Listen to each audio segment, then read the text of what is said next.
আমাদের প্রধান উপদেষ্টা ডক্টর মোহাম্মদ ইউনূস সম্পর্কে আমি প্রায় একটি কথা বলে থাকি, তিনি এমন একটা সহজ সরল ভাব নিয়ে থাকেন সবসময় যেন তিনি কিছুই বোঝেন না। আসলে বাস্তবতা হচ্ছে উল্টো।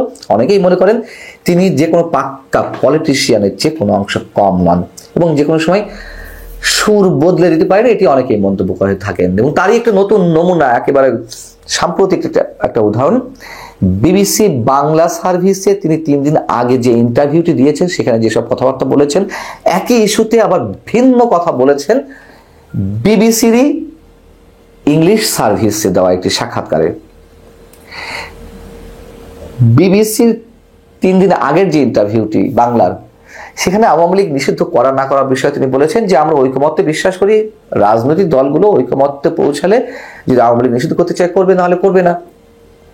এবং আওয়ামী লীগ যে বাংলাদেশে অস্থিতিশীলতা সৃষ্টির জন্য দিনের পর দিন চেষ্টা করে যাচ্ছে আনরেস্ট তৈরি করার জন্য, সেটিও তিনি বলেছেন যে এটি বাংলাদেশের জন্য বড় হুমকি, এই যে দলটি পালিয়ে বেড়াচ্ছে।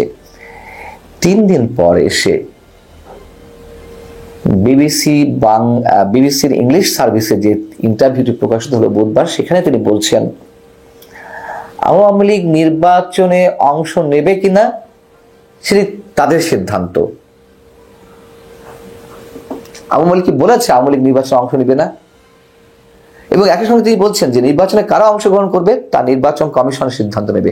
এর আগে ইন্টারভিউতে বলেছেন বা সবসময় বলে আসছেন রাজনৈতিক দলগুলো যে সিদ্ধান্ত নেবে, আর এখন বলছেন নির্বাচন কমিশন যে সিদ্ধান্ত নেবে। মানে 2 ধরনের বৈপরীত্য কথার কতটা ভয়ঙ্কর একটি নমুনা। আওয়ামী লীগের নেতাকর্মীদের নিরাপত্তার বিষয়ে বিবিসির পক্ষ থেকে প্রশ্ন করা হয়েছিল, ইংলিশ সার্ভিসের পক্ষ থেকে। সাবেক রাষ্ট্রপতি বিবিসি ভাষাতে শেখ মুজিবুর রহমানের 32 নম্বরের বাড়ি থেকে শুরু করে সারা দেশে যে আওয়ামী লীগ নেতাকর্মীদের বাড়িঘর গুড়িয়ে দেওয়া হলো, জ্বালিয়ে দেওয়া হলো বুলডোজার দিয়ে, সেখানে তিনি বলছেন কি অদ্ভুত কথা, দেশে আইন আছে, থানা আছে, আওয়ামী লীগ নেতাকর্মীরা থানায় যাক, অভিযোগ করুক, অভিযোগগুলো নথিভুক্ত হোক। এইভাবে আপনাদের কাছে সাংবাদিক বা বিবিসির কাছে অভিযোগ না জানিয়ে তাদের উচিত থানায় যাওয়া।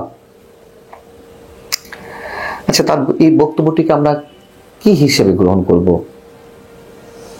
যারা বাড়িঘর জ্বালিয়ে দিচ্ছে, পুড়িয়ে দিচ্ছে, সরকারের পৃষ্ঠপোষকতায় বুলডোজার এনে গুড়িয়ে দিচ্ছে 32 নম্বরের বাড়ি পর্যন্ত, যেখানে তাদেরকে কিছু বলা হয় না, পুলিশ নীরব দর্শকের ভূমিকা পালন করে থাকে, কোনো ধরনের অভিযান চালানো হয় না, অপারেশন ডেভিল হান্ট পরিচালিত হওয়ার পরেও তাদের বিরুদ্ধে কোনো কিছু পরিচালিত হয় না। এবং আওয়ামী লীগ নেতাকর্মীরা যেখানে কোনো ধরনের কর্মসূচিতেও নামতে পারে না, যেন অটোমেটিক্যালি নিষিদ্ধ হয়ে গেছে, অথবা শহীদ মিনারে ফুল দিতে পর্যন্ত যেতে পারে না, গেলেই আটক, সেখানে আওয়ামী লীগের নেতাকর্মীরা যাবে থানাতে অভিযোগ জানাতে। এত সুন্দর করে তিনি কথাগুলো বলে ফেলছেন। আমরা আওয়ামী লীগের 16 বছরের সময় তো দেখেছি ঠিক শেখ হাসিনার এ ধরনের বিভিন্ন মন্তব্যের কারণে মানুষ কতটা তার বিরুদ্ধে চলে গিয়েছিল। শেখ হাসিনা তো একটা রাজনৈতিক দলের প্রধান ছিলেন, কিন্তু ডক্টর মোহাম্মদ ইউনূস তার সমর্থনটি আসলে কোথায়? এবং যেখান থেকে নানান ধরনের নির্দেশ, পরামর্শ ইত্যাদি ইত্যাদি আসছে বলে অনেকে ধারণা করছেন, তারা কতক্ষণ বা তাদের উপরে কতক্ষণ ভর করে এই ধরনের মন্তব্য ডক্টর মোহাম্মদ ইউনূস করে যেতে পারবেন অবলীলায়? আইন শৃঙ্খলা পুনরুদ্ধার নিয়েও প্রশ্ন করা হয়েছিল বিবিসি বাংলার মতন বিবিসি ইংলিশেতেও।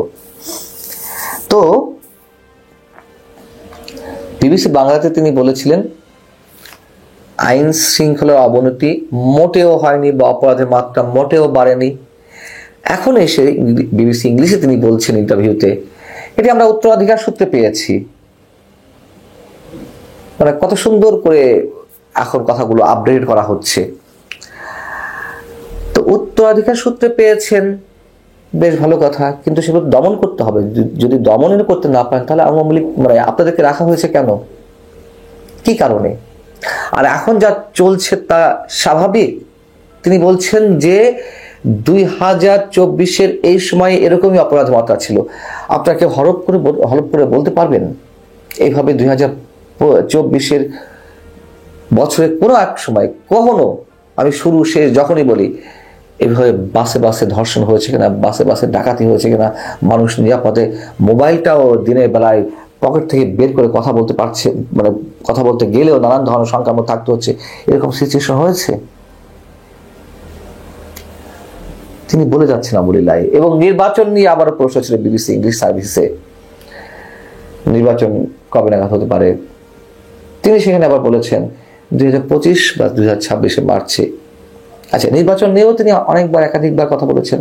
রাজনৈতিক দলগুলো যখন চাইবে নির্বাচন হবে, কখনো বলেছেন জনগণ যা চাইবে যখন চাইবে নির্বাচন হবে।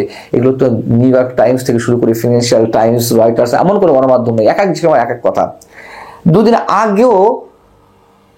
দুদিন আগেও ইউরোপীয় ইউনিয়নের কমিশনার হাজা লাহবিব তার সঙ্গে যখন দেখা করতে গেলেন, তিনি বলেছেন যে ডিসেম্বরের মধ্যে নির্বাচন হয়ে যেতে পারে। আবার বিবিসিতে তিনি বলছেন যে 2025 ডিসেম্বর বা 2026 মার্চ। এই মানুষটা স্থির নন, আমরা বলতে বাধ্য হচ্ছি এইভাবে কথা বলতে। এত ঘন ঘন কথা পরিবর্তন যদি কেউ করে থাকেন, ঠিক সেই মানুষটির উপর দেশের আপামার গণমানুষ কিভাবে আস্থা রাখবে, কিভাবে বিশ্বাস স্থাপন করবে?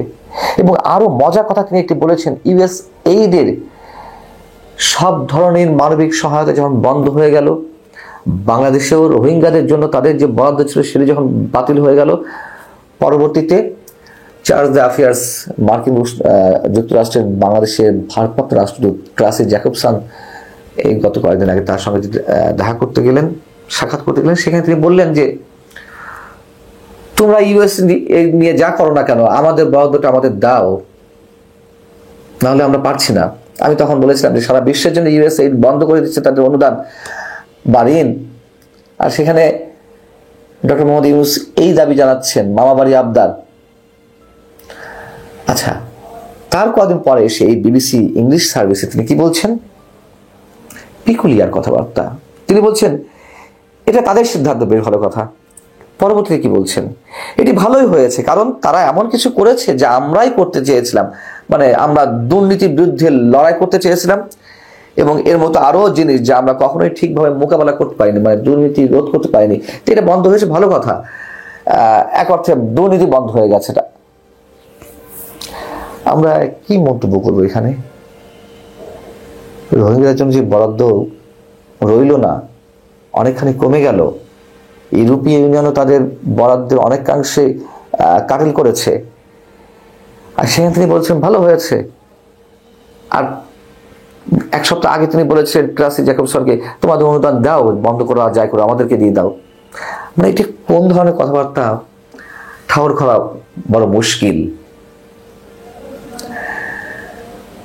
এবং ইউএস এইড যে গত বছর $450 মিলিয়ন আর্থিক সাহায্যের প্রতিশ্রুতি দিয়েছিল, সেটাতে আর পাওয়া যাচ্ছে না। এটি কিভাবে ঘাটতি পূরণ করা হবে? ডক্টর মোহাম্মদ ইউনূস বলছেন এটা তখন দেখা যাবে, সবকিছু তখন দেখা যাবে, আর যা কিছু হয়েছে সেটা আগের সরকারের উত্তরাধিকার সূত্রে পাওয়া গেছে।